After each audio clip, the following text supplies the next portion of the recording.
Hello, everybody out there. So for today's video, it's going to be another installment of the shit they should have taught us in high school 101.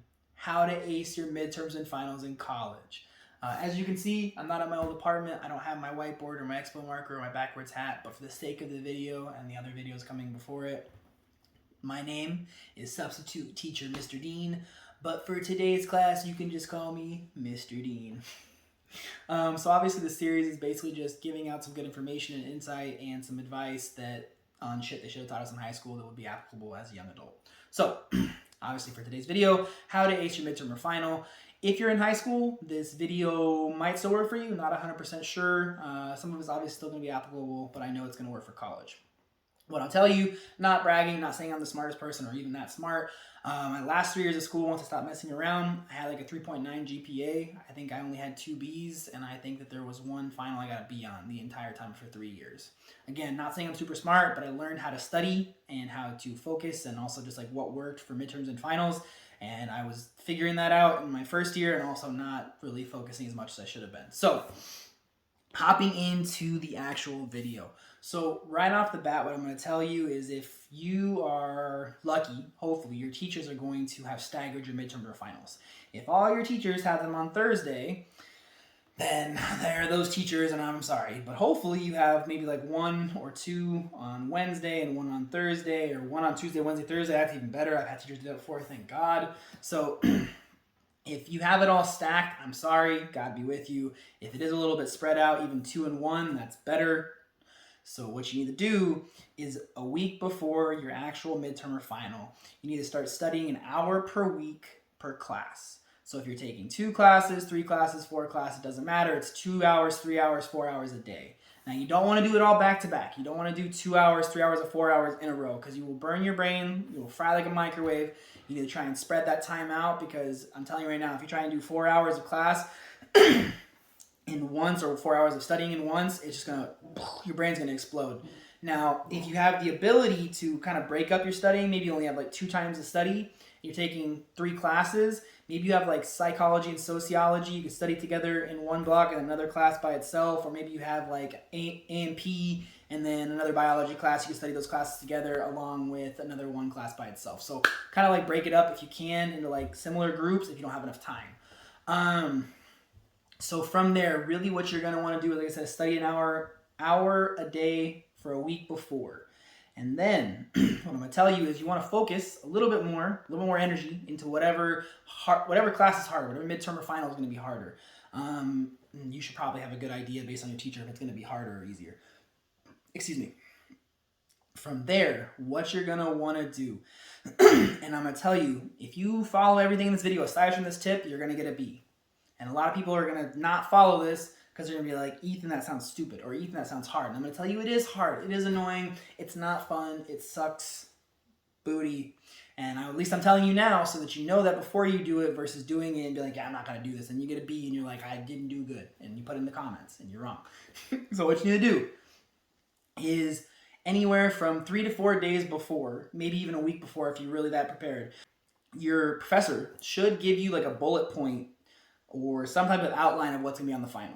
Some are just going to say it's chapters, this chapter, this chapter, this chapter. Some are going to say it's like a bunch of bullet points. Like I had somebody who like literally told me everything was going to be on the final and I was like, perfect. Some professors are going to suck and they're going to say, it's going to be what it is. Good luck. And that's stupid. So if you're able to, again, God be with you. If you're able to compile all the stuff and bullet points, chapters that's going to be over, get all that information in front of you. And then what I want you to do is get your quizzes and tests, if you have access to that information, paper, online, whatever, and then get that in front of you. So now you have your key points of what's going to be on the final, and then you have your key points of what you've already gone over for quizzes and tests.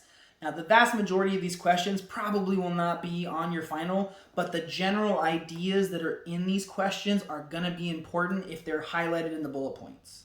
So understand, you need to understand these concepts that also correlate to what's going to be in the final or the midterm. That is my overall like super duper suggestion. It's going to help you. Now, you think like, okay, Ethan, well, why wouldn't we do that? It's super easy. I'm going to tell you now what I need you to do. Again, 7 to no later than 3 days before on a piece of paper. Like, I don't care if it's notebook paper or if it's printer paper. The whole front, and I'm not talking about half, the whole front, I need you to write down every single key concept, key term, key definition, whatever bullet points that you believe are important stuff from your quizzes and tests before on a piece of paper. Some people can type it, but most people need to write it because it works better with your brain. And you need to do that for every single midterm and final. All the bullet points, a full page. If you need 2 pages or a page and a half, do it. Write it all down. And the reason being is you're going to lock that information in. Now, you're not going to remember it all. Obviously, you're not going to remember a whole page of notes. And obviously, you may not be able to use the notes. You're like, well, what I want to use it. But I'm telling you, you will lock it into your memory and you will remember more of that stuff more easily because you're doubling your memory, like not capacity, you're not really doubling it either, it's like a percentage. I don't know what the percentage is, but you're actively increasing your memory of that stuff that you write down because you're reading it, you've been studying it, you're going to keep studying it, and then you're writing it down. You're literally increasing your memory capability of that information, the key information. And then, this is the key. And again, this is where, like, if you have 2 classes that have a final the same day, pick the hardest one. What I want you to do is the night before, I want you to study your notes. Maybe if you put all your stuff in your quizzes that's important on there, then don't study your quizzes or tests. I want you to study that note sheet, and I want you to go back through the chapters and whatever other bullet points, maybe you didn't write a little bit of it down because you didn't have enough space or you didn't think it was as important, and I want you to review it for 3 hours straight. And you say, Ethan, earlier you said don't review stuff for 3 hours. No, I said different things. And also the whole point of reviewing for 3 hours is, especially if you're reviewing your sheet of information and you actually have a lot of good stuff on there, you're going to be reviewing the same stuff. And it is going to just cram that into your brain. And I'm not playing with you. It is going to cram it in there. And then the morning before, say your test is at 9 a.m., I want you to wake up at 5. I want you to have your little Red Bull, little Monster, some coffee, whatever it is. And then from 5 to 7, 5 to 7, 5 to 7:30, 2.5 hours, I want you to wake up and I want you to cram again.